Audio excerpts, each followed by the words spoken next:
it's on the other side of this sort of huge political divide we have. Democrats see him as like an existential threat to American democracy. That he's sort of intentionally or unintentionally kind of moving us towards authoritarianism by silencing people and by politicizing the government and sort of slowly taking over agencies such as the Justice Department and using them to attack his enemies and protect his friends. So Trump is opposed to what he describes as the deep state, this conspiracy of people in government, military, who are trying to undermine his presidency. At the same time, he's dismantled some of the government and created his own state with people who are loyal to him.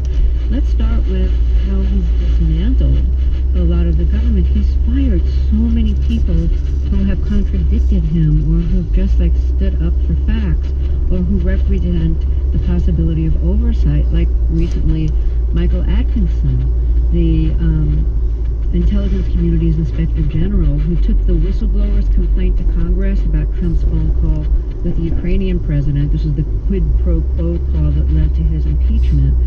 And another recent example is he ousted the leader of the new watchdog panel that's supposed to be overseeing how the administration spends the $1 trillion of taxpayer money for COVID-19 relief. Can you talk about some of the people who Trump has, fired because they've tried to use oversight or because they've contradicted him? So the amazing thing about this moment with Trump is that he feels this sort of disdain for career government officials, and he doesn't trust them. He feels they're blocking him from being able to carry out his powers as president.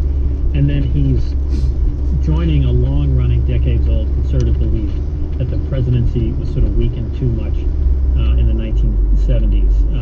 After Watergate and the other reforms I mentioned, Congress and the judiciary shouldn't have any say whatsoever in how the president, conducts his business. One of the reforms in the 70s was creating inspectors general. It was created by Congress, and this was a way to oversee money, such as the $2 trillion bailout. And there's a whole philosophy that's existed since Watergate, since the Ford administration. And back then, Dick Cheney, who was President Ford's chief of staff, and Donald Rumsfeld, who also served as chief of staff, led by Antonin Scalia, believed that Watergate had gone too far, the presidency was too weakened, and one young adherent to this belief was Bill Barr. And so when you see Trump sort of firing all these people, he's reflecting this sort of decades-old belief that of the three branches, the presidency is the most important. Bill Barr talked about this in a speech at the Heritage Foundation. And that whenever the country has sort of faced war or natural disaster, it's the executive branch that has been able to move decisively enough to save the nation. And that is under threat because the powers of the president have been curtailed, and you need to sort of ignore Congress and ignore the courts. And it's a long-running philosophy that's been around, since Watergate.